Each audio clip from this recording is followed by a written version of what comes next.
Okay, welcome back, Amy. Thanks so much for the third part in this series. It's been wonderful, something for the privileged group to talk about when we bump into each other around town. So thought-provoking and wonderful, so thank you. All right, it's all yours. Hey, awesome. All right, so screen is shared. Hopefully everyone can see. And here we go. So we spent the last 2 weeks together. We spoke about Avraham and Sarah. We spoke about common values without real romantic feelings. And then last week we spoke about Yitzchak and Rivka. We gave one kind of like approach to their relationship, which kind of pointed out that they were an arranged marriage and it looked very promising, but that there's some type of disconnect between Yitzchak and Rivka. We followed the opinion of the Netziv that there's fear on Rivka's part between Rivka and Yitzchak, and that there's just like this inability for them to really have any type of conversation. And we certainly don't see any conversation between them in the Chumash. Tonight, we're going to talk about, I know it says Yaakov and Rachel up at the top, our third couple, but we definitely are not going to forget Leah because this is an interesting couple. They're really a love triangle. So let's though start with Yaakov and Rachel. And we'll start as we've done the last 2 weeks with how do they meet. So Perek Chaf Tet of Breshit, this is wrong here on the, it bothers me. Let me just change it. Starts with Pasuk Aleph. Okay. We'll just look quickly at Perek Chaf Tet of Breshit and we'll get to see the meeting between Yaakov and Rachel. So Vayisa Yaakov Raglav, this is immediately following Yaakov's famous dream where he lays down at night and he, sees this ladder with angels climbing up and down, and he wakes up and he says, this is a very holy place, and he names it Beit El. And when he gets up, he resumes his journey. Now, where is he journeying from? He's leaving his homeland. He's leaving Canaan. He's running away from Esav, and he's heading towards Haran. He's heading towards where they always head in his family, towards Aram, towards the specific town or city of Haran. So Vayisa Yaakov Raglav Vayelech Arza B'nei Kedem. He gets up and he continues traveling east towards Haran. Vayar v'hinei be'er basadeh. When he gets there, he sees this big well in the field. V'hinei sham shlosha edrei tzon rovtzim aleha. And he sees 3 flocks of sheep that are sort of waiting beside the well. Kimin ha'be'er hahi yashku ha'adarim. This is the well that the sheep ultimately will get fed water from when it's time for the shepherds to give them water. V'ha'even gedola al pi ha'be'er. And resting, this is a pretty famous scene, resting on that well is a very large stone. V'ne'esfu shama kol ha'adarim. The shepherds would wait for all the flocks to gather because they needed the strength of all the shepherds to move that stone. V'galalu et ha'even me'al pi ha'be'er. And then together with like this mass combined Herculean effort, they would once a day roll the stone off the top of the well. V'hishku et hatzon, they would then give water to their sheep. V'hishivu et ha'even al pi ha'be'er limkoma. And then they would together, again, mass effort, like this gigantic effort, they would roll this huge stone back onto the mouth of the well, limkoma, to its place. This was so difficult to do that they did it once a day, and they gathered and waited for everyone to gather there so that they could combine all their strength together to get this stone off the well. Vayomer lahem Yaakov. Yaakov says to them, Achai me'ayin atem. He's like, hey, where are you from? Vayomru me Haran anachnu. They say, oh, we're shepherds from Haran. It's a familiar place to Yaakov. So he says to them, Vayomer lahem, hayadatem et Lavan ben Nachor. Hey, do you know someone named Lavan, the son of Nachor? Vayomru yadanu. They say, of course we know him. Vayomer lahem. Yaakov says, Hashalom lo. How's he doing? Vayomru shalom. They say, oh, he's doing great. Oh, look, v'hine Rachel bito ba'a im hatzon. And look, speak of the devil, here comes Rachel with the sheep. Vayomer hein od yom gadol. He said, hein od yom gadol lo et ha'asef hamikneh. He says it's still like the middle of the day. It's not time for the animals to go home. Gather up all the animals. Hashku hatzon ulechu re'u. Right? Let's give water to all these sheep and then send them back out to pasture. Vayomru, they say, Lo nuchal ad asher ye'asvu kol ha'adarim. We have to wait until all the flocks gather. V'galalu et ha'even me'al pi ha'be'er. We have to wait till all the shepherds come, so all the strength of all these shepherds combined can roll this giant stone off the mouth of the well. V'hishkinu hatzon, and then and only then will we be able to give water to our sheep. Odenu medaber imam. He's still, and I don't know why the Nakudot dropped off here. I'm sorry, Pasuk Tet. Odenu medaber imam. And while Yaakov's still speaking with the shepherds, the Rachel ba'a im hatzon asher la'aviha, aviha ki ro'ehi. Rachel appears with her father's sheep because she's a shepherdess. Vayhi kasher ra'a Yaakov et Rachel bat Lavan achi imo. And the minute that Yaakov sets eyes on Rachel, the daughter of Lavan, his uncle, et son Lavan achi imo, and he sees the flock of sheep that Rachel is shepherding. Vayigash Yaakov vayagel et ha'even me'al pi ha'be'er. Yaakov approaches the well and he single-handedly rolls this giant stone off the mouth of the well. Vayash getzon Lavan achi imo, and he gives water to the sheep of Lavan, his uncle. Vayash Yaakov leRachel, he then kisses Rachel, vayisa et kolo vayef, and he bursts into tears. Vayaged Yaakov leRachel ki achi aviha hu, he then tells Rachel, their cousins, v'chi ben Rivka hu, I'm the son of Rivka, v'teretz v'tagei le'aviha, and she runs home and she tells her father, you won't believe who's here. Vayhi kishmoa Lavan et shema Yaakov ben achoto, when Lavan hears the news that Yaakov, his nephew, has come, vayaratz likrato, he runs to greet him, v'yechabeklo, he hugs him, v'yanasheklo, and he kisses him, v'yiviehu el beito, he brings him into his house, v'yasaper leLavan et kol hadvarim ha'ela, and he tells Lavan, like, Yaakov tells Lavan, like, everything that had happened, vayomer lo Lavan, and then Lavan responds, ach atzmi ubesari, your family, your flesh and blood, ata, vayeshev imo chodesh yamin, and Yaakov stays in the house a month's time. And after a month's time, vayomer Lavan leYaakov, Lavan says to Yaakov, hachi ata ve'avadatani chinam, just because you're my nephew doesn't mean you have to work for me for free. It seems he'd been working for his uncle Lavan this whole month. And Lavan says, it really doesn't seem fair. You're working for me for free. It's true, your family, but still, you should be paid. Hagida li ma maskuratech. Tell me what you want in return for your work. Ule Lavan shtei banot. Now, before Yaakov tells us what he wants in exchange for his work, the Torah needs to tell us that Lavan had two daughters, Shem hagdola Leah, Shem haktana Rachel. We met Rachel at the well. We just need to be informed that she has an older sister, Leah. Ve'enei Leah rakot. Leah's eyes are weak or soft. Ve'Rachel hayta yefat toar ve'yefat mareh. And Rachel is beautiful. Ve'yehav Yaakov et Rachel. And Yaakov is in love with Rachel. Vayomer, and he says, E'evadcha sheva shanim beRachel bitcha haktana. You know what I want? I want to marry Rachel. I'll work 7 more years to marry Rachel, your younger daughter. Vayomer Lavan says, Tov titi ota lecha mi titi ota leish acher shvai madi. Great, okay. She's going to get married to someone. She might as well marry you. Vayavod Yaakov berachel sheva shanim. And Yaakov works in his years of service 7 years for Lavan. Vayihiyu be'inav keyamim achadim be'ahavato ota. And they seem like just a few quick days because of his great love for her. Okay, so we're going to come back to that ending pasuk, but let's talk about the meeting. So this is the first time we've really seen a strong, powerful emotion. We did see Rivka fall off her camel. That certainly is open to multiple possible interpretations. The one we focused on last week was a different emotion, an emotion of fear, right? She's in love with the concept of Yitzchak, but she's afraid of the reality of Yitzchak. Here we see Yaakov really falls in love.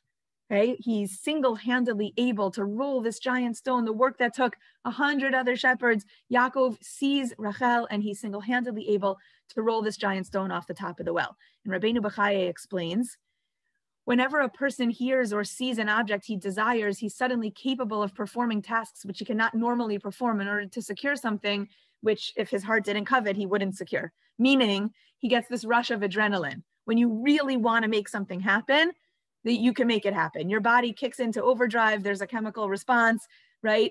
When you really, really need or want something, it's all those stories of mothers who could lift a car off of their child who was pinned beneath, right? I've never tried to lift a car, but I don't think I could do it. But if I had to do it, if I needed to do it, biologically, I'd be capable of doing it. That's what adrenaline does in our body. So says Rabbeinu Bechaye, he's so overwhelmed with his desire for Rachel, he's able to do this task, which would typically not be strong enough to do. Now, Rabbeinu Bechaye, if you look in the parentheses in Hebrew, does mention, don't think that Yaakov's like a sleazy, disgusting guy who has this like physical response to Rachel, okay? But he goes on to say, it's possible to think that he's simply following lust and not love. Perhaps it's the lust that he feels for Rachel that's giving him the surge of adrenaline. Therefore, says Rabbeinu Bechaye, the Torah tells you multiple times, he's a nephew, he's a cousin. Lahorot ki lo netosef koach betivo lahavat Rachel v'lo hayalo b'riata shum hitorut. To be fair, says Rabbeinu Bachai, maybe it wasn't really about his love for Rachel, maybe it was about his love for his own mother, right? He's excited to be around family. I say we take a middle ground. I say we say it's not lust for Rachel, it's not purely a physical reaction, but it's an appropriate response to Rachel. He knows his place. He knows she's a cousin. He knows he's certainly excited that he found a member of his own family that he fell in love with, because that certainly is the minhag of the family, that they marry a cousin, right? Avraham sends Eliezer back to Lavan and Bethuel's house to find Rivka, because he says, do not let my son Yitzchak marry a Kanaani. So of course, Yitzchak feels the same about his own son. You can't marry just any random woman. It has to be someone from our family. So there's some feeling that Yaakov has. I don't want to take it completely away from his love for Rachel, because that really biologically does seem true. It doesn't necessarily mean he's just having a chemical response to Rachel, but he just falls in love with her, as we find out a few psukim later. And it's that feeling, he's overwhelmed, and it sends him this rush of adrenaline, and he's able to do what no man should be able to do. So let's start with point number one. It seems that his love for Rachel is really transformative. It transforms Yaakov from like a regular man to a he-man, to a superhuman. He's able to perform this Herculean task because this love he has for her transforms him into someone stronger, someone better, someone more capable, okay? Okay, so that's point number one. He instantly falls in love with her. That, as we said, we haven't seen before with our previous two couples. The next thing I want to talk about is this weird negotiation that Yaakov and Lavan have, right? Lavan says, what do you want in return for all your work? And what Yaakov should have said is, I want to marry Rachel. And then what Lavan should have proposed is, okay, fine, but first you have to work harder. Like, it's weird. Yaakov just jumps in and says, I want to work for her for 7 more years. Why 7 years? Why not a year, 2 years? If he loves her and he wants to marry her, why would he, right? Why would he suggest such an abnormal, 7 years, a long time to wait for something that you clearly want so badly, right? This is like a very strange moment. We would have thought that it was Lavan who suggests the 7 years. He's trying to delay. Remember how he tried to delay with Rivka? You don't need to go right away, stay home a little. Why all of a sudden is Yaakov delaying the marriage by 7 years? So we have a few different possible ways to look at this problem, right? Why is Yaakov suggesting a 7-year delay? If you want Rachel, say, I'll work for you in exchange for Rachel. Let Lavan dictate the terms and then negotiate. But why would you? It's like if I'm selling something on eBay and I really want $100 for it, and somebody says, what are you selling it for? And I go, I'll take 50. Why give up why play all my cards? Like, why give up my hand so quickly? Why is Yaakov so willing to just give up 7 years of his life if what he wants is Rachel tomorrow? So we have a few answers. One is, you see in source 3, the Ktav HaKabbalah, who says, maybe Yaakov suggests such a long period of waiting time, Kadesha Tashlim Rachel Yudbet Shana. She's not old enough. She has to be around 12 in order for them to get married. She has to be, a girl who is capable of marriage and beginning to have children. So she has to be 12 years and a day. She has to be capable of a pregnancy. Tav Kabbalah says the Midrash informs us she was only 5 years old. Right? She's a little girl when he first meets her. She's not ready for marriage, but he anticipates in exactly 7 years she will be. And what he's saying is, the second she's ready to get married, I want it to be me. I want to marry her. Like, let's get engaged and then I'll work for 7 more years. That's one opinion. She's not ready physically, chronologically to get married. Sforno suggests something else. He says, Ein safek shelo haya hatzadik nosei isha lahamid banim im lo haya biado leparnasa. No, she's totally ready to get married. However, he's not ready. He needs a parnasa, right? Those of us parents in the crowd who either have sons and daughters-in-law or one day will, God willing, have sons and daughters-in-law, we want to make sure that our children will help provide also, but we'll marry someone who can contribute to providing for the family, right? You can't just get married if you have no life plan. You have to have a life plan. Yaakov needs to work for 7 more years. He needs to develop a bank account so that he can support his wife and growing family. Okay, so 2 logistical reasons.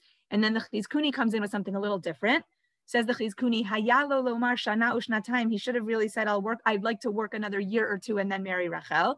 Ela lo haya b'da'ato shel Yaakov she'itnu lo isha yafa k'Rachel b'shvil avodah mu'etet. But she's so beautiful, says the Chizkuni. He finds Rachel so amazing that he can't imagine she would be given away for the cheap price of 2 years of labor or 1 year of labor. A girl like Rachel, you have to work for 7 years for a girl like that, right? He says, you know what? She's worth 7 years of my time. That's how much I love her. That's how special I think she is. That's how beautiful. And therefore, I'm not even going to suggest less, because to suggest less would be an insult to Rachel, and by association, an insult to Lavan. I'm going to just suggest a fourth answer that's not in the Mefarshim, but I'd like to suggest it. It also, to me, seems possible that Yaakov is speaking hyperbolically. He's saying, Rachel, yeah, I want her tomorrow, but like, I'd work 7 years for her. Like, I'd work forever. You know, we say this, like, I would do this 1 million more times if I had to. I don't really want to do it 1 million more times. I don't really want to do it forever. But what I'm saying is, you're worth it to me. And this is sort of based on the Chizkuni. I'd even work 7 years if I had to. Now, Lavan takes him up on it and does indeed ask him to work those 7 years. Oh, perhaps Yaakov doesn't mean I'd like to work for 7 years, but I'd even work 7 years. Okay, now, what does that mean? That helps us understand that very last pasuk, which we now see on source 6 on the screen. Vayavod Yaakov berachel sheva shanim. He indeed works for her for 7 years. Lavan takes him at his word. Vayihiyu be'inav keyamim achadim be'avatota. But it goes by so quickly because it's like nothing to him. It's like he'd work 14 years if he had to, right? Like every day he's working for Rachel, and he's got this goal, and it's so worth it to him that the time flies by, right? Almost like time flies when you're having fun. Not sure if he's having fun doing the work, but he's having fun thinking about the fact that he's going to get to marry the love of his life at the end of this time. And therefore it flies. So remember, we said his love for Rachel transforms him from a regular man into a superhuman. And now we find out that his love for Rachel transforms time. It's really transformative.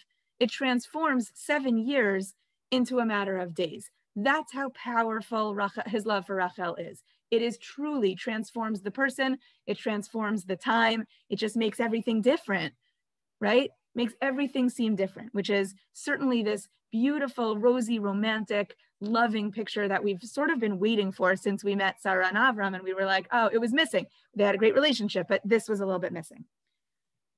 So this seems amazing. We're like, okay, this year is over. This is a great couple. However, we have some problems. Lisa, go ahead. Just unmute first. Is there, I mean, I'm doing 21st century on a Bible story, but it never says that she loved him. It doesn't. Yeah. It doesn't. I once read something. I mean, I really do think this wouldn't really apply at this point, but looking back, it would apply. I forget who says it. I mean, it's not such a unique idea, but I just remember it was worded so well that the thing with all the love triangles in Tanakh is that everyone loves something they can't have. So Rachel doesn't really love Yaakov. She loves children. And Yaakov loves Rachel, and Leah loves Yaakov, and nobody's finding any fulfillment because they each really love something that they can't achieve. So she doesn't know yet that she's going to be infertile, but it's almost like a little foreshadowing. Like she doesn't really seem to love Yaakov as much as he loves her. Yeah, or at all. Or at all. And we see the same thing with Hannah, Elkanah, and Penina, where she just wants kids, and he's like, "Why are you sad? Don't you love me?" And she doesn't answer. She gets up and leaves because she's like, "Yeah, no, not so much. Like I really love being a mom, and I don't know what that would be like." So it's great. Like I love that concept.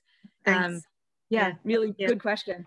Okay, so here's where things start to go awry though. So we'll start with a general concept, okay, because it wouldn't be fun if this was where the story ended, right? This, by the way, I don't want to like spoil anything, but I think we all know the end of the story. If it is a love story, it's a tragic love story, right? Lisa, you pointed out she doesn't seem to share his feelings, and also she dies in childbirth, she's infertile. Like this is definitely not a story with a happy ending. So we could already draw some messages or conclusions, but we'll still see it through, and we'll look at where their relationship goes from here. Because the beginning, these first 7 years, it's like everything is amazing for Yaakov.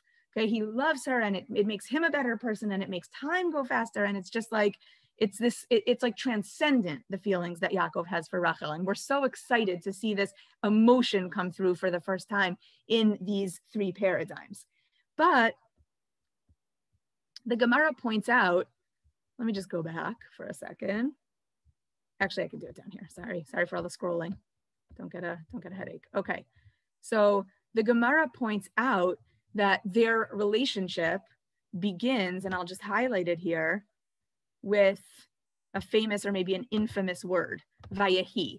And it was when Yaakov saw Rachel. And the Gemara starts by saying, Vayehi b'mei Achashverosh, quoting the first line in Megillat Esther, Amar Rabbi Levi, v'itema Rabbi Yonatan. Rabbi Levi said, and maybe it was Rabbi Yonatan who said it, Davar zeh mesoret beyadenu, we have a tradition, me'anshe Knesset Hagadola, going back thousands of years in time, Kol makom shene'amar Vayehi, eino ela lashon sa'ar.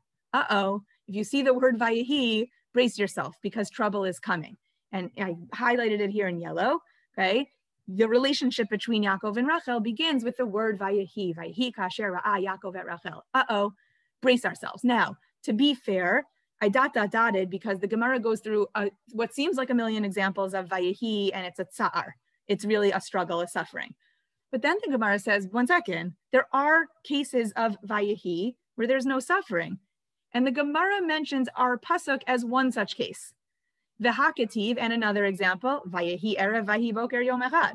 That's not a suffering, that's great. God created the world. V'ha'ika sheni, also day 2. V'ha'ika shlishi, also day 3. V'ha'ika, right, there's every day. Vayehi erev vahi boker. There's a lot of Vayehi, says the Gemara, that do not bring along a suffering. V'ha'ika tuva, there are Vayehis where the good stuff happens. So Amar Rav Ashi tries to come along with a compromised position in the Gemara and says, Kol vayehi ekahachi ve'ekahachi. When it comes to the word vayehi, when you see it on its own in a pasuk, like in our pasuk in yellow, it could be good, it could be bad. Vayehi bimei, when it says, and it was in the days of, like with vayehi bimei achashverosh, eino ela lashon sar. Nope, it's lashon sar. Now, in the stuff that I skipped, there's another, I don't know why I skipped it. There's another suggestion offered, and that is maybe it only looks like maybe there is something negative that's in the positive, right? I forget the example that the Gemara gives because I clearly deleted it by mistake, but I'll look it up later. The Gemara gives an example. Well, what about this Vayehi? It's good, and the Gemara comes along and says, no, but it wasn't really good. It was really bad. Okay, so here's what we conclude from the Gemara. When it says Vayehi bimei, bad things are going to happen. When it just says Vayehi, either bad things are going to happen, or it could be that good things will happen. But we're certainly leaving open the possibility that Vayehi also might be like an indicator to us, to the reader, that there's tsa'ar on its way, that something problematic is happening. Okay, so that's a possibility. Maybe the word Vayehi is alluding to us, is hinting to us that something bad is going to happen. But we don't necessarily need this Vayehi, because we had a pasuk that was interesting. And it was Yaakov sees Rachel and he kisses her, he rolls the stone and then he kisses her and then he bursts into tears. So of course, a good question asked by our Mefarshim, including Rashi, is, why is he crying? Rashi loves that question. Why did Yaakov cry? Why did Yosef cry when they reunited? Why is he crying? Okay, but this is a pretty good one. Why did he cry? Now, back, Lisa, to what you said, the 21st century in us wants, he is overwhelmed by emotion. I also cry with emotion. I cry at every Publix commercial around the holiday times. Like, maybe he just was overwhelmed with emotion. But Rashi sees something sinister in the tears. Rashi says, he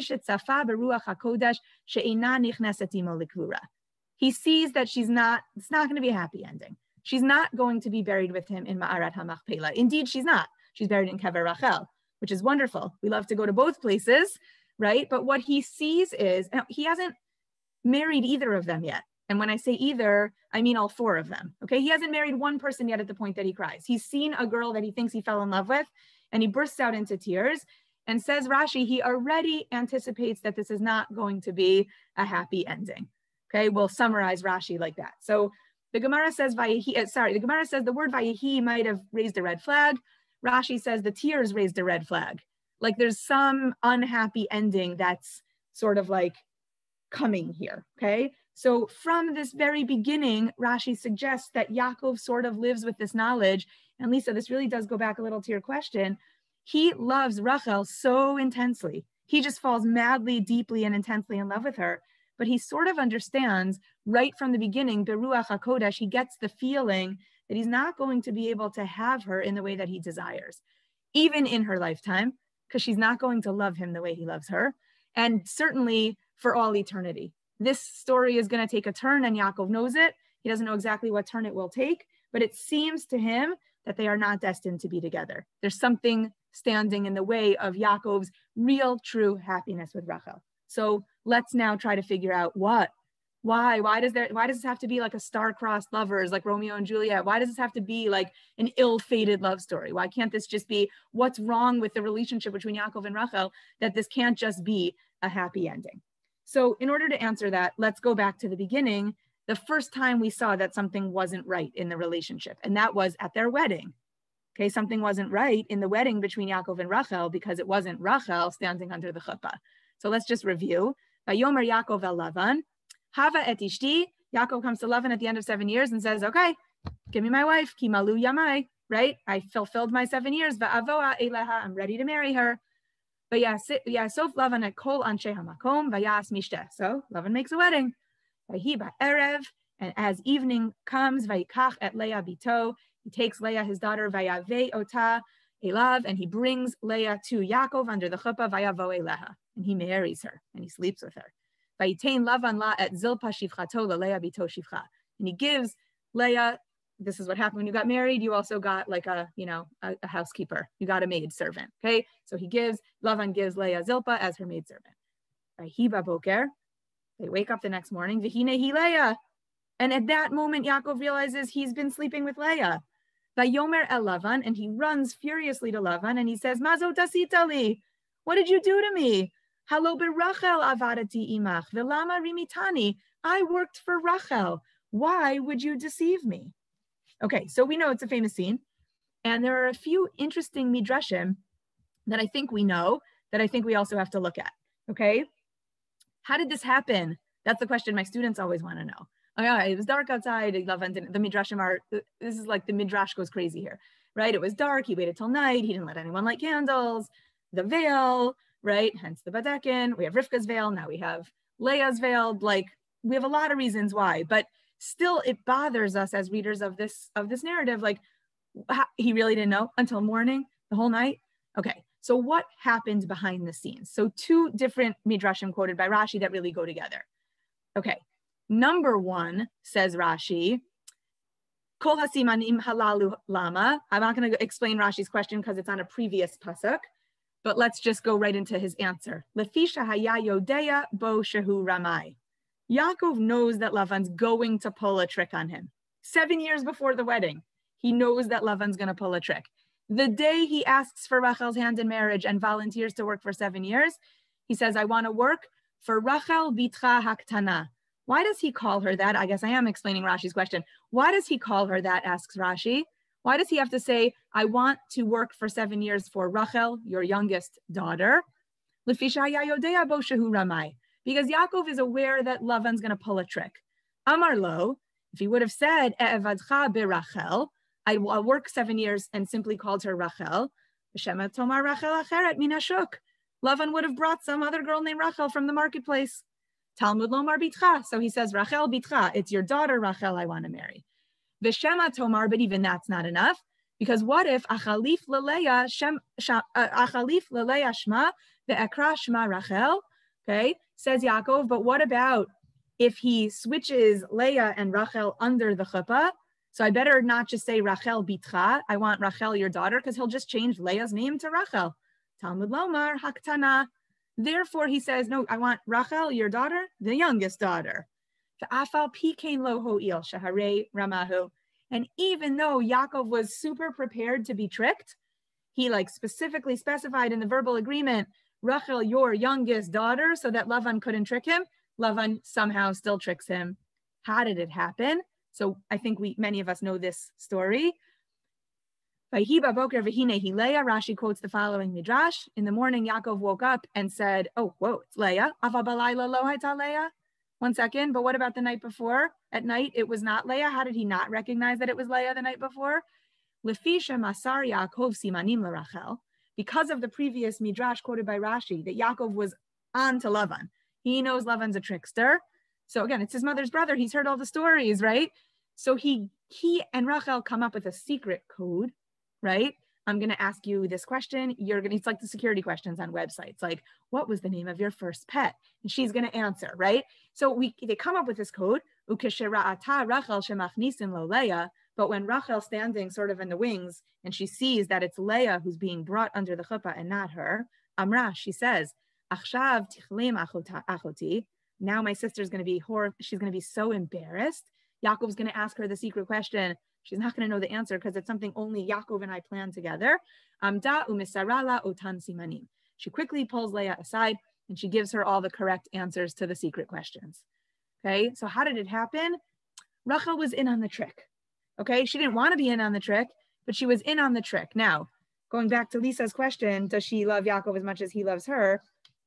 I think she sounds like she loves Leah more than she loves Yaakov. She really feels for Leah. I don't want Leah to be embarrassed. This would be so horribly embarrassing. I can't let that happen. If I have to wait, if I never get to marry Yaakov, okay, but I'm not going to let that happen to Leah. So we really do see this like track record for Rachel of she's okay to marry Yaakov. She's maybe even happy about it, but she also is more connected to being a sister and in the future more connected to being a mother. Okay, so why would Rachel do this? And here's where we're going to speak about Rachel a little bit, and then we're going to bring it back to Yaakov and to Leah. And I think we'll have our key to unlocking why Rachel and Yaakov's marriage was ill-fated. Okay, why would Rachel give up everything Yaakov had worked for? Why would she sell him out like that? Why would she get in on the trick? That's a crazy thing that she did. Self-sacrifice, beautiful. We have siblings. We would do anything for them. Those are all great answers, but it still seems crazy. Like the whole course of Jewish history changes because Yaakov, and we're going to see this in the Psukim, because Yaakov marries Leah first and not Rachel. Okay, so here we go. The Maharal tries to help us understand. And I find this Maharal incredibly fascinating. He says, Ubi'ur inyan zeh, ki bishvil sheyada Rachel, sheyakov ra'ui sheyisa shtei nashim. Rachel also has some Ruach HaKodesh, and she understands with her Ruach HaKodesh, or maybe it's not Ruach HaKodesh, maybe she's just an insightful person, that Yaakov is going to marry other women. Yaakov is going to have 2 wives, it says here. Ultimately, it's 4. Hey, Bilhah and Zilpah, they might be more like a teammate of a real wife. Torah does ultimately call them Neshei Yaakov, right? Wives of Yaakov. But let's even go with the Rachel, Team Rachel and Team Leah, okay? Rachel just knows that Yaakov's going to marry Leah. Why does she know that? Listen to this. Ki ein ha'olam hazeh. This world, says Rachel, shehu olam ha'chiluk v'ha'perud. This world is not perfect. Things happen in this world. Plans get derailed, right? Ideals get, shattered. Hopes and dreams, they don't always come to fruition. This world is a real place. It's an olam ha'chiluk v'ha'perud. It's a world of where things are scattered, not whole. We can't always make a comprehensive picture and tie it with a bow, but lots of things happen that were not part of the plan. Ra'ui sheyihiyeh hakol be'achdut, right? So it would have been, if he would have only married one wife, right? V'im lo haya liYaakov rak isha achat, hayu Yisrael echad. Okay? In this world, ein ha'olam hazeh ra'ui sheyeh hakol be'achdut. Things are not going to be unified, as we said, and comprehensive. V'im lo haya liYaakov rak isha achat, and if Yaakov would have only had one wife, hayu Yisrael echad, then everything would have been like perfect. The lo haya Yehuda mileah ve'Ephraim mirachel, and we would not have had ultimately the split in the Jewish kingdom, Yehuda versus Yosef, Ephraim versus Yehuda, Yeravam and Rechavam. Kimo shelo yechatzu la'atid li'yemot HaMashiach, right? Perfect unity, says Rachel, is not for this world. It's for an ideal world. It's for Olam HaMashiach. It's for another time. Perfection, comprehensive composure, being able to tie things with a bow, coherence. We see the word below in Aviva Zornberg's explanation, integration, right? That's not for this world. Remember, God put us in Gan Eden, but then took us out. This world is not going to be a perfect place. And Rachel is willing to accept the imperfect reality of this world. She knows it's not going to be perfect. She says, if he only marries me, so then there's just going to be like, it's basically Mashiach. That's Mashiach. We'll have 12 tribes who are all from one mother, and there's going to be no fighting and no split in the kingdom, and no everyone versus Yosef, and no Yehuda versus Yisrael being ruled by Ephraim. Like, that's the way the world is. It's a world of imperfection. If I am the only wife of Yaakov, the world is going to be perfect, and that's not the real world. Umipnei shera'ata Rachel davar zeh. I'm now still in the Maharal, but I'm right after the underlined portion. And because Rachel understands the nature of the world is imperfect, kabla bi'ahava, she accepts the reality with love. Ulefichach. Okay, let's not read this next part. We're not ready for it. Okay, we're not ready for it. We'll come back to it. Aviva Zornberg explains, Maharal understands this midrash as Rachel's most personal, most philosophical reading of reality. The midrash where she gives the simanim to Leah. The world is not a coherent, integrated world. Rachel sees the separation in her married life, the frustration of total unity, as an indication of the nature of things. Hey, it's not going to be perfect. It's not going to be great. It's not going to be amazing. It's not going to be Mashiach. It's not going to be ideal.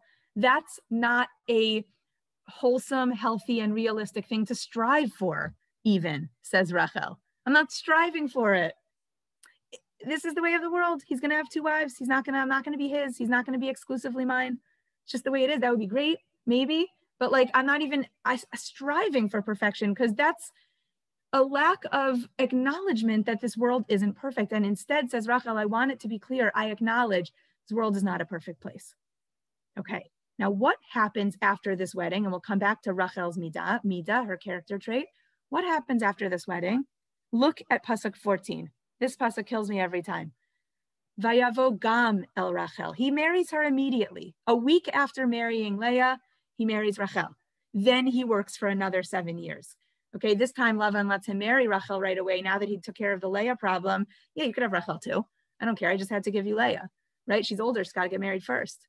But now that you married Leah, go ahead and marry Rachel right away. It doesn't matter to me, but you owe me 7 years. You told me you'd work 7 years for Rachel, so pay up. So he marries her. Vayavo gam el Rachel, and he also sleeps with Rachel. Vayehav gam et Rachel, and he also loves Rachel. Now, he loves her more than Leah. Vayehav gam et Rachel mi Leah, right? He does love her more, but that word gam changes everything. This marriage trick taints everything for Yaakov, because now Rachel becomes a also. I love her too. What Yaakov wanted was exclusive relationship rights with Rachel. He wanted a monogamous, he doesn't want a Hagar in his life. Okay, even though Yitzchak and Rivka didn't seem to necessarily have this emotion between them, they had this monogamy. They were each other's partners, right? He wants that. He wants it to be Yaakov and Rachel, two against the world. Rachel says, that's just not reality, my friend. The world doesn't, just because you want it that way, doesn't mean you're going to get that. Okay, now, if Lavan hadn't pulled the trick, Rachel would have happily married Yaakov. But as Lavan's about to trick Yaakov with Leah, I think I said Lavan, but I meant Leah. Okay, had Lavan not tried to do the trick with Leah, okay, so Rachel would have married Yaakov. We'll see what happens down the line. But once she sees Leah being led to the chuppah, Rachel says, oh, I get it. Okay, okay, it's bound to happen. You might as well let them get married tonight. Like, he's going to marry her at some point. It's not a perfect world. I'm not going to get what I want perfect. He's not going to get what he wants perfect. It seems that Leah's going to marry Yaakov tonight, and she hands her the simanim. Okay. And that changes everything for Yaakov. We see it in this Pasuk 14, gam, gam, gam, right? Yaakov's, these words are showing us Yaakov's disappointment. He wanted only Rachel, and now his feelings for her are like, he also has feelings for her. It changes everything for him. And from this moment, Vayehav gam et Rachel, Torah doesn't tell us he loves Rachel, says he also loves Rachel, right? From this moment, their entire relationship falls apart. So let's see what happens. Right away, the beginning of the next parak, we see that Rachel's infertile and she's upset. She's struggling to have children. Right? Vatere Rachel ki lo yalda li Yaakov, when she realizes that she hasn't gotten pregnant. Vatikane Rachel ba'achota, she becomes very jealous of Leah. Vatomer el Yaakov, and she gets angry with Yaakov. And she says, Hava li banim, v'im ayin meita anochi, give me children, and if not, I might as well be dead. Vayicharaf Yaakov berachel, is just as angry with her. Vayomer, and he says, kind of insensitively, Hatachar Elokim anochi asher benami mech pribaten. I'm sorry, am I God that's withheld children from your womb? It's not my problem. It's your problem, right? This is so interesting. She's frustrated with him because she can't have children. He's frustrated with her because he wants her to daven for herself. He wants her to realize, like, do something about it. And instead, she doesn't know what to do about it. She can't figure out what to do. She knows she wants things to be different, but she doesn't believe it's in her power to change it. And this is where we begin to see an irrevocable or an irreconcilable difference in the life perspective of Yaakov and Rachel. What's this irreconcilable difference? So remember Rachel, who accepts with acceptance and maybe even love, the idea that things aren't always going to go her way. She's not always going to get perfectly what she wants. She's going to have to adapt. Okay, life's going to throw me a lot of curves, and I'm going to roll with it, right? That's Rachel. However, that is not Yaakov. Yaakov is the ultimate activist. Yaakov believes that if you aren't happy with your reality, you just change it to make it better, right? Rachel says, of course you're not happy with your reality. It's not always so good. That's life. It's not perfect. Life's not perfect, right? What do we say to our kids all the time? That's not fair. Okay, good. Stop expecting life to be fair. Life's not fair, right? Rachel says that to herself. It's not fair. It's not fair that Leah married him first. It's not fair that Leah has all the kids. But she doesn't think she can change it. Her biggest active move is to go to her husband and say, you change it. She doesn't know how to change it. She's an acceptor. She accepts with love her reality. Stinks. It's not so great. All right, life didn't turn out the way I expected, but like, that's life. Yaakov is the one who constantly demonstrates that if you don't like the way things are, so change it and make it better. Now, that's not always a good quality. I'm not promoting the Yaakov over the Rachel.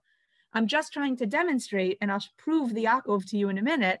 I'm just trying to demonstrate that their personalities, their lenses through which they view the world are so completely different.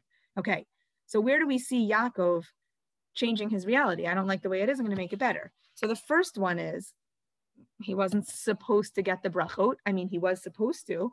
Rivka knows he's supposed to, but he's not like the brachot are about to be given to Esav. Okay, so go take them. Don't just accept it. It's almost the exact same story as Rachel and Leah. Leah's about to take the one thing that Rachel wants. So don't accept it. Go get it, Rachel. Nope. She says, no, it's okay. That's the way it is.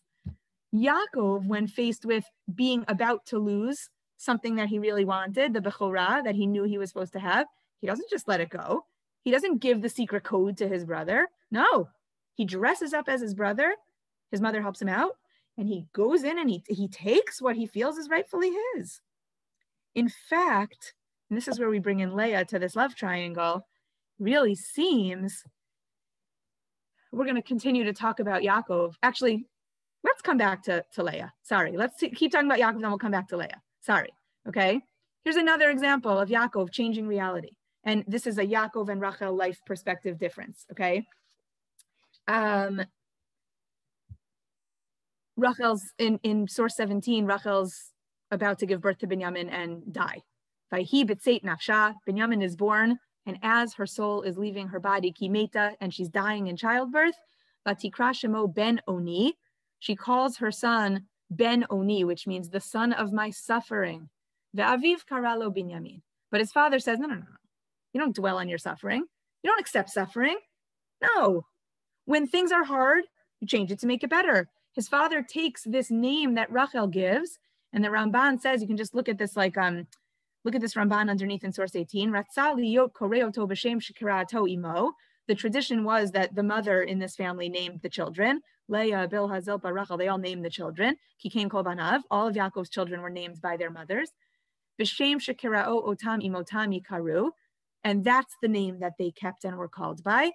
However, when it comes to Binyamin, although he wants to use the name that Rachel mentions, tirgem oto letova uligvura, he translates the name from something that represents suffering to something that represents strength, the right hand.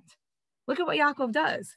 Oh, I'm not accepting that life has to be imperfect. I'm not accepting that there's going to be suffering and struggle. If you tell Yaakov, if Yaakov says that's not fair, you can't tell Yaakov life's not fair. You know what Yaakov does? Let's make it fair. Well, then let's make it fair. Don't say life's not perfect, so then let's make it perfect. Don't dwell in the suffering. Turn your suffering into something better. Change the reality. Change the name. Yaakov himself undergoes a name change, as we know, right? You can change the reality. You can change the name. You're not getting the right bracha. Change your identity. Make it what you want it to be. Don't just accept that it's not going to be what you want it to be, right? I don't know why I have this example in my head, maybe because it was just my daughter's birthday. When it comes to birthdays, I don't know, at this age, it's always like a little bit of a letdown. Like, it wasn't exactly what I wanted to be. And I think I've pulled the Rachel and not the Yaakov. I've been like, okay, my birthdays are going to be disappointing. I have this vision in my head of being like, the princess for the day. And like, no one's really going to treat me that way. I'm not 15, 16 or 8, 9 years old anymore. I'm like a grown up. No one's treating me. I have to go to work and I still have to drive my kids. I'm not the princess for the day. What would Yaakov say? So throw yourself a party and put yourself at the center. You don't have to just say, look, reality is at 44 years old, you're not a princess for the day. No, make yourself the princess for the day. Put on a crown, put on a ball gown, put on a sash and a tiara, go make a party, right? These are real life perspectives we're seeing. And there are situations in which we find ourselves more like Rachel, where we say, okay, listen, it's my birthday. It's just not special anymore. And there are situations where we feel more like Yaakov. Turn it around, make it what you want. Okay, so Yaakov and Rachel, they don't see eye to eye on they might have common values of like Judaism, right? And like raising their kids in this monotheistic way, but they're literally such different people and they really can't see eye to eye. Now I'm going to share one more example of where they're so different, but now I want to just talk about Leah. Because here's the thing with Leah. Underratedly, even though Yaakov believes that he should just marry Rachel and only Rachel, and then he could have all 12 children with her and life would be perfect and complete, it turns out that it could be that Leah is the one really intended for Yaakov. Okay, how do we know? So let's look at this midrash. It's like one of my favorites. So this goes back to the wedding night. The whole night he was calling her Rachel. V'hinei Anyale. V'hi Anyale, and she's answering him. This is Leah we're talking about. Right? That whole wedding night, he's like, oh, Rachel, I love you. And she says, I love you too. Rachel, I'm so happy that we got married. I'm so happy too. Rachel, we're going to have a great life together. I'm excited too. B'tzafra v'hinei Leah. Morning comes and behold, it's Leah he's been calling Rachel all night. Amarla, he says to her, Ma ramata bat rama'a. Right? You deceiver, daughter of a deceiver. Right? Ma ramaita bat rama'a. You're a deceiver just like your father. Lav balela hava karena Rachel v'ata nately. All night long I called you Rachel and you answered me. That was so deceptive. Amrale, she says to him, Eat sapar deleit le talmidim. There's no such thing as a teacher without students. Lo kach hayat sovech lach avuch. Didn't the same thing happen with you? Didn't your father call you Esav, ve'at anele? And you answered? Love that. It's great musar. But it's more than great musar, right? She says the student has beaten the master, right? I learned from you. I learned from the best. You also were called a different name of your sibling and you also answered. Okay, now we could at face value just say the Medrash is explaining to us that Yaakov's getting like punished, mida keneged mida, like you deceive, you get deceived. Right? That's one way we could look at this Midrash in source 16, but I'm going to choose a little bit of a slightly different path, and that is this. Leah shares Yaakov's life perspective. If something isn't the way you want it, so change it. I want to marry Yaakov. I don't want Rachel to, so I will. She does the exact same thing Yaakov does. So not only are they perfect for each other, like, oh, they both have this deceptive side, but like they're perfect for each other because they both share this life perspective where if things aren't going your way, you don't just accept it, make it better. I want to be Rachel tonight, says Leah, so I'm going to be Rachel. I want to be Esav today, says Yaakov, so I'm going to be Esav. It's a fascinating perspective that the Midrash is giving us. So Yaakov and Leah really share, like it turns out that he may not fall in love with Leah like he falls in love with Rachel, but he and Leah, they get along. They really see things the same way, right? We don't like the way things are going, make it better. Rachel, it's like almost like Yaakov can't relate to her whole life. Or why are you yelling at me that you don't have children? So go daven. That's how you make it better. And she's incapable of doing it. She doesn't believe it really, she doesn't believe in davening. She almost like doesn't believe things will change. this is my reality. I guess I'm supposed to be the second wife. I guess I'm supposed to only have 2 kids. I guess I'm going to die young. Like, I don't know. It doesn't even dawn on her to do something, even davening, to change her reality, because she's an acceptor of reality. Now, I have one more example, and the reason I saved it for last is because it's going to lead us to an interesting conclusion. Okay, you see in sources 19 and 20a that we have psukim in Yirmiyahu, right? This is a famous song, great kumzit song, an oldie but a goodie, right? Kol berama nishma, a voice is heard in Ramah, says Yirmiyahu, nehi b'chi tamurim, we hear the sound of bitter weeping, Rachel mevaka al baneha. What is that sound? It's Rachel crying for her children. Me'ana lehinachem al baneha ki einenu. She refuses to be comforted for her children who have gone into exile. Okay, we'll talk about that nevuah in a moment. She refuses to be comforted. She's crying forever over the children that have gone into exile. Look at Pasuk 20a. Yaakov also has a moment where he refuses to be comforted. Vayikra Yaakov simlotav, when he finds out about Yosef being gone, he doesn't know exactly what happened to him. We'll get to that in a minute. Vayasem sak b'matnav, that's this week's parsha. He dresses in his sackcloth. Vayitabel al beno yamim rabim, and he mourns for many days. Vayakumu kol banav kol benotav lenachamo, and at the end of the mourning period, his sons and his daughters get up to comfort him. Vayima'ein lahit nachem, and he refuses to be comforted. So at first glance, these 2 psukim look like they're showing us a point of confluence between Yaakov and Rachel. Oh, look, they don't see eye to eye about other things, but here they both refuse to be comforted. We're almost excited, like, oh, maybe there's something between them that's good. But Rashi explains Yaakov's refusal to be comforted differently. Rachel refuses to be comforted because you can't comfort someone there's no comfort. Like, she's sad. She's like, oh, I'm sad. It's sad. It's a sad world. My children are in exile. It stinks. It's not fair. Life's not fair. Sometimes people go into exile. Your kids move away. I don't know. It's like, it's sad. I'm not going to stop crying because I'm still sad. Yaakov, on the other hand, lefi perush Rashi, according to Rashi, that's not why Yaakov refuses to be comforted. Says Rashi, Ein adam mekabel tanchumin al hachai v'savur shemet she'al hamet nigzera gzera sheishtakach min halev v'lo al hachai. What Rashi's saying is, even if you think someone's dead but they're really alive, you won't be comforted. But what I think Rashi's alluding to with Yaakov is, there's some glimmer of hope in Yaakov's mind, right? He's not letting go. He can't be comforted because he can't find closure. Like when we hear those terrible stories of a child being abducted, so the parents don't rest easy until closure is found. Unfortunately, sometimes that closure means they find out that the child has died. That's not a good ending, but it's better than the lack of closure, of wondering for 50 years whether your child is still out there. Says Rashi, Yaakov cannot achieve closure, not because he's still upset, but because he's not can't acknowledge, he refuses correctly to acknowledge that Yosef is gone. If he believed Yosef was really gone, he would mourn, and then as time does, it would heal all wounds. But he can't move on. He can't stop mourning, not because he's still sad, but because there's a glimmer of hope in his mind that Yosef is still alive. Again, Rachel's dwelling in the, okay, my kids are in exile. Yaakov saying, I think this is going to have a happy ending. I think this is going to work out, right? Rachel says, it's not going to work out. The children are in exile. It's not going to work out. And Yaakov says, oh, it always works out. You make it work. You make it work out.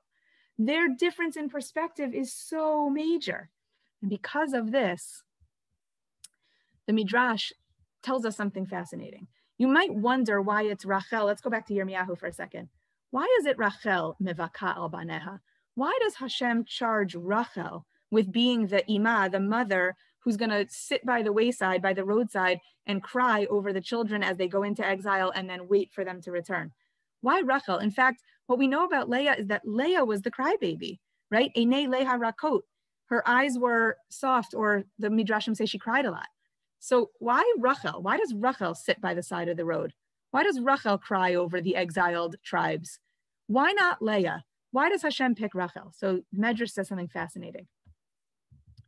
Lefisha Rachel imenu omeret lahakadosh baruch hu. Because when Rachel imenu hears God say, I'm sending the children into exile, she questions God. She says, Ma asu banai shekach heveta alehem puranu. What did my children do to deserve the terrible punishment of exile? Im bishvil avodah zara shenikret zara, if it's because of the idols that they worshipped, right? Halo ahavti ishi. One second, says Rachel to God. I loved my husband, ve'avad bi zayin shanim, and he worked for me for 7 years. Ulevasof natan avilo et achoti liisha. And then at the end of the 7 years that I had to wait for him, my father let him marry my sister instead. Ve'kibalti ahavati leba'ali, and I swallowed it, says Rachel. I accepted the reality, umasarti asimanim la'achoti, and I gave the signs to my sister. When things didn't go well for me, says Rachel, I accepted it. Ani basar vadam, and I'm only human. Ve'ata melech rachaman, and you, God, you're supposed to be this divine, compassionate king. A'achat kama ve'kama sheterachem aleim. If I can accept that things aren't going to be perfect, says the Medrash, then you, God, also have to accept that things aren't going to be perfect. You're upset they made a mistake. Sorry, there are things falling somewhere in my house and I don't know where. Okay, I'll ignore it for now. So you created this world, and it's a world, as we said, according to the Maharal, of Peirud v'chiluk. It's not a perfect world. So you created an imperfect world. You can't expect people to be perfect. You have to accept that things aren't going to go your way, God. I accepted that things didn't go my way. The HaKadosh Baruch Hu Meshiv, and to that Hashem responds, yep, you're the lady I want sitting by the roadside. You know why? Because you understand that life has its inevitable share of struggles and suffering. You're right, Rachel. I like what you just said. I take the musar. I take the rebuke. Because you're right. The world isn't a perfect place. You are exactly who I want. I don't want Leah by that roadside waiting, like, let me see if I can bring the exiles home. I want you there. I want you who knows to accept that life is going to be difficult. There are going to be struggles in life. It's not going to be perfect. There are going to be moments where we feel far away from Hashem, like when we're in exile. There are going to be moments where we struggle and we suffer and we say, I don't understand. You represent the understanding that even those struggles and suffering are part of Hashem's world and part of Hashem's plan. And that's why you're the lady I want there. HaKadosh Baruch Hu Meshiv, Yesh Sachar Lifulatech V'Shavu Bani Me'eretz Oyev. And because of that, I'm going to reward you. And even though you're willing to accept that your children are in exile, I'm going to bring them home. So we're going to end here, but I just think it's fascinating because we have this paradigm. We see Rachel and Yaakov, this loving relationship. But as we look deeper, we find that Rachel, God rewards her for her perspective. I'm not saying it's the right perspective. It's also okay to say, if I want my birthday to be special, I'm going to dress up and make it special. There's nothing wrong with that. Yaakov's also a tzaddik and one of the Avot. Okay, they just have perspectives which are so different. From the minute Leah enters the scene and shares Yaakov's perspective, Rachel becomes a gam. Oh yeah, her too. I love her. I even still love her more, but I now understand, like Yaakov says, like, but now it's tainted for me in some way. It's not perfect. And for Rachel, it's always been tainted by the understanding that it's not going to be perfect. And she just can't relate to Yaakov.